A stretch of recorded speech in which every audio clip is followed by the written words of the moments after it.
Alright, so this video is about why and how to use Google Chrome. Google Chrome is a must. You can use Internet Explorer. It does some of the same features, but I think Chrome does it better. So I'm going to show you how that works. First thing you want to do is create a teacher account. If you don't have this already, you need to create one. Now mine is Mr. Westbury. You can make whatever Teacherly account you want. If your name is Smith, you might have some trouble there, but there's a lot of different accounts that are available to you. And you want to keep this separate from your personal accounts in other ways, because there is a little bit of a breadcrumb trail on the internet for things that you search for, watch on YouTube, whatever, and those things can be viewed in history. So you want to keep this a clean school-related account. That's just my advice. And secondly, use the save password. I don't know how many times I've seen somebody just go sign into an account and the dialog box pops up where it says save password, yes or no, and most people click never because they're paranoid about Google's, or somebody getting into their account. Well, let's just be honest here. If you're in you're in the classroom and you're trying to sign into Edmodo, what's the worst that could happen? I mean, really, I don't know. So have Google save those passwords to Discovery, to all of these slew of accounts that you're going to have as a teacher, and then you don't have to remember them or remember that many accounts. You just sign into Google and take that account, and it goes right there. Last thing is save bookmarks and favorites. I'm going to show you how to save those to the taskbar. There's a couple cool shortcuts you can get there, so you can get to Angel faster. You can get to all of your main used sites as a teacher. So let's check it out. Alright, so as you can see, my desktop is here. It's kind of a mess. When I click Chrome in the bottom bar down here, and if you don't see it down there, you can actually pin it. And you can right click and say pin or unpin, and that's a great shortcut to put things down there. You're also noticing that as I boot up, I've got all these windows opening up automatically, and you can set this, and I'll show you how to do that in settings.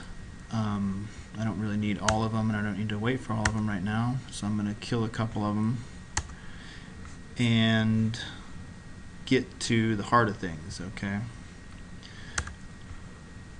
Once I'm signed in, so here I am, you can see my name up here, I'm signed in, all of these things automatically come up. Okay. So for example, if I open a new tab and I start typing Discovery, I can just hit enter. I've typed in DIS and it's going to go to Discovery now. Okay, finally, so as you can see, when I popped up Discovery, it automatically filled in my username and password. Then all I do is just click login and I'm in. I'm not going to wait for that because apparently it's just not my day for internet, so I'm going to go to the next thing. This little button right here called Purify. You are all aware of ViewPure, I hope. ViewPure is our go-to place to filter videos that we're showing from YouTube so that we don't get all those ads and things. Okay, so when you're showing a video in class that you found, you want to make sure to run it through ViewPure, and it cleans it up. Now to show you, again, I just typed in YouTube there and it came up. So let's just say that I want to show this video in class.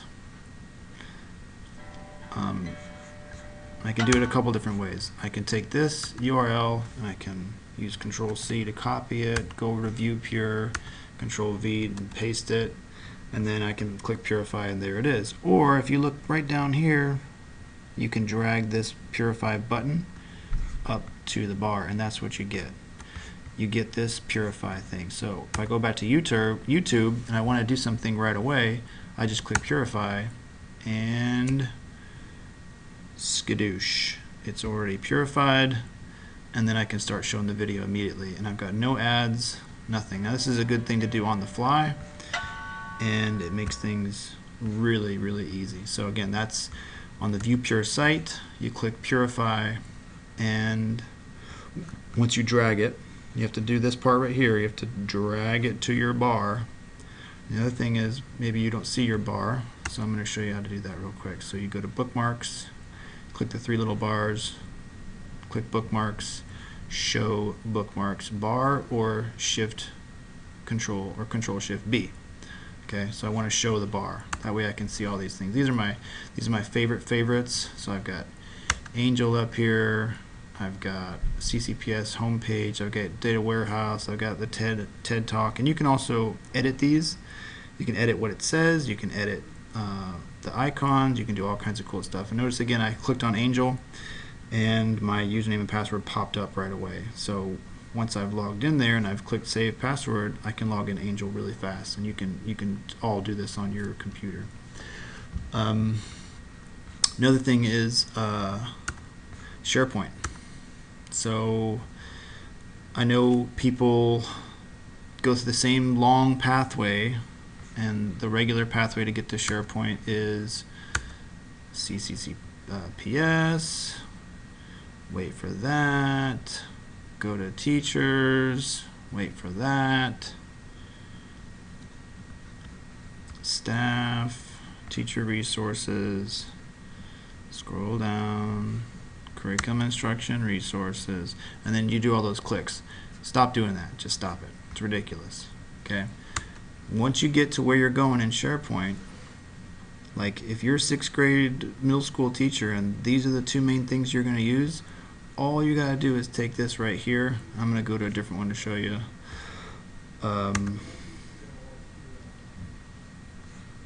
You just take this little page up at the top and drag it to the bar. That's all I gotta do. I just go bloop, drag it to the bar. Skadoosh. Now I've got curriculum library, all documents. And now whenever I want to get back to this place where it's got high school, middle school, I can just go right there. So I can be on any other tab. I can go, oh yeah, I meant to go here, and then boom, there I am, and I've got this whole tab thing ready to go. Mine's getting a little bit crowded because it goes off into this land. And that brings me to my other thing, like I said, using the bookmarks bar and favorites. Favorites is this star thing. So if I want to add to favorites, I've got an extensive collection of stuff. Got personal stuff, got teacher sites, I got sites for Google Classroom,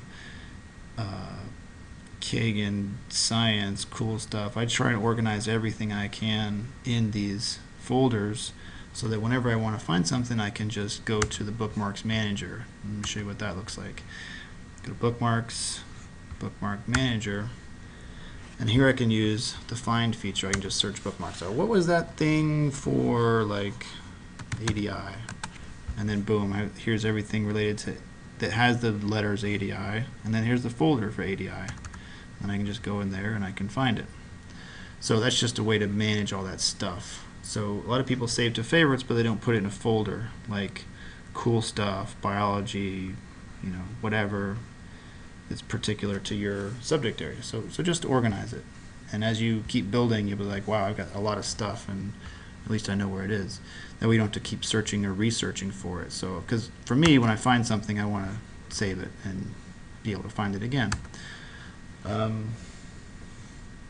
think that pretty much covers it for using Google Chrome. There's tons more things, but as a teacher, you just got to be able to get to things fast. You got to be able to log in. So that pretty much wraps it up for why to use Google Chrome.